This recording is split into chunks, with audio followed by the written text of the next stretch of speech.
For those of you who believe that Andy Ruiz was significantly diminished in his recent comeback fight, I'll direct you towards this interview with Chris Arreola. He said, quote, "I absolutely hurt him, but you know, Andy is a very dangerous fighter.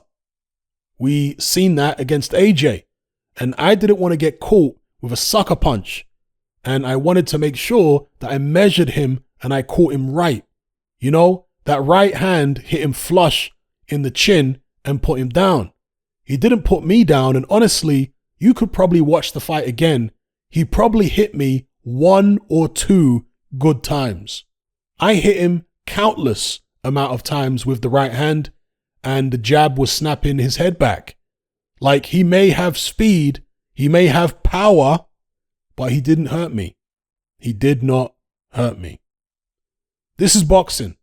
This is a dangerous sport, and I did what I had to do. I was cautious, and I was trying to catch him again, obviously, but again, everything behind the jab and everything behind the counter. I wasn't gonna just go in there and be an AJ and throw caution to the wind. You know, he was always a dangerous fighter. We're Mexican fighters, we get up and we get up to fight." End quote. So, as I pointed out in my post-fight review, Chris Arreola really wasn't getting caught with the kind of shots that hurt AJ in the first Ruiz fight. So, if you're trying to say that Ruiz's punching power is diminished, how do you come to that conclusion when he never managed to connect the way he connected against AJ? And Ruiz has never been a one-punch knockout guy anyway, but the way he caught Anthony Joshua for that first knockdown, which AJ never really recovered from, bang on the ear or the temple area with a short left hook. Andy Ruiz often throws wide shots. That was a short shot. Caught him bang on the ear. Down went Anthony Joshua. Legs were cut from beneath him. If he'd landed the shot elsewhere on AJ's head, it may not have had quite the same effect. Now look, I'm not here to make the argument that Anthony Joshua doesn't have punch resistance problems, because he does. Okay, so let nobody misconstrue what I'm saying here. What I'm actually saying is that the people who are claiming Andy Ruiz's punching power has diminished may not be taking certain things into account, and they may be jumping the gun. That's what I'm saying. And Chris Arreola in this interview says Ruiz might have caught him once or twice with a clean shot, a clean power shot, and that's it. I remember a right hand that Ruiz caught him with, I think in the first round. But again, Arreola was against the ropes and he was kind of leaning back from the shot when it caught him, and Ruiz only caught him with the end of the shot. It was a clean power shot, but he caught him at the end of it, not halfway through it. And another shot I remember was late in the fight where a sweeping left hook kind of catches Arreola and he's turning away and leaning back again. Those may be the punches Arreola's talking about. There was more jabs that landed, of course. You know, Ruiz hit Arreola with some nice jabs in the face and the nose and stuff like that, in the body. But as far as power shots, he landed very few clean ones. And therefore, how do you assess Andy Ruiz's power when he never really got to connect with it against Chris Arreola? Also, Chris Arreola talks about the timing. Well, he talks about the jab he used and the counter punching. Said that Andy Ruiz may have speed and power. Remember, this is a guy who's been in there and he's saying Ruiz has power.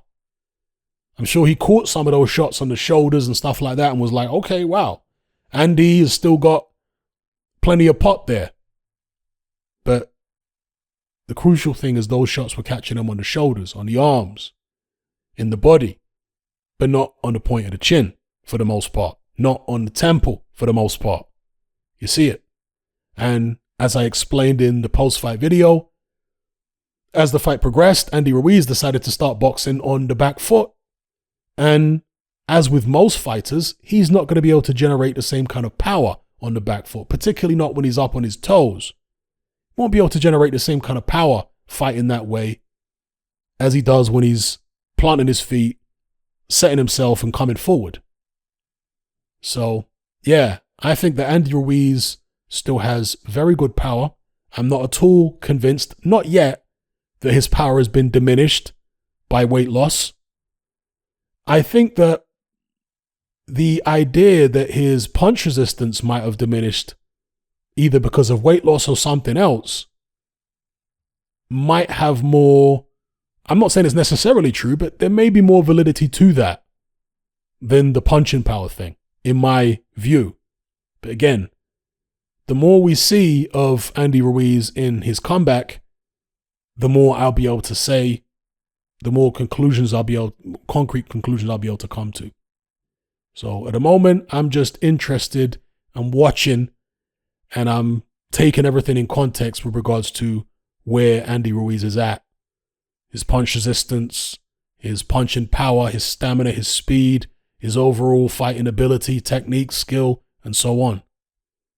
Let me know what you guys think in the comments below about Chris Arreola's interview here. Called Ruiz a very dangerous fighter. Said that he did not want to go in and make the mistakes that AJ made in the first fight, but he clearly took a leaf out of AJ's book for the second fight, didn't he? Came in very light, tried to move around and counterpunch Andy Ruiz. And it didn't quite work because I do think he got outworked, basically, particularly in the second half of the fight. Not enough activity from Chris Arreola. But from a technical point of view, this is the best fight I've ever seen Chris Arreola fight. I couldn't believe it was Chris Arreola at times. So anyway, let me know what you guys think in the comments below. Come and join me on Patreon and access my weekly no-holds-barred, censorship-free podcast where we lift the lid on a wide range of controversial topics. It's not mainstream friendly, it's not politically correct, but that's the whole point. We dare to stand as a beacon of reason against an army of insanity. Just head on over to my Patreon page and select the tier called Hatman Hot Topics. You'll gain access to a minimum of 2 hours of exclusive content every single week, including podcasts, videos, interviews, live stream Q&A sessions, as well as my popular Confessions of a Nightclub Bouncer series. Not to mention a vast back catalog of hundreds of hours of previous episodes. You can listen via the Patreon app with the option to download in high quality MP3. We've also got a Discord server where you can come and chat and hang out with myself and other members. There's no contract, no commitment, and you can cancel at any time. So come and join our community of free and critical thinkers by signing up with me here on Patreon today.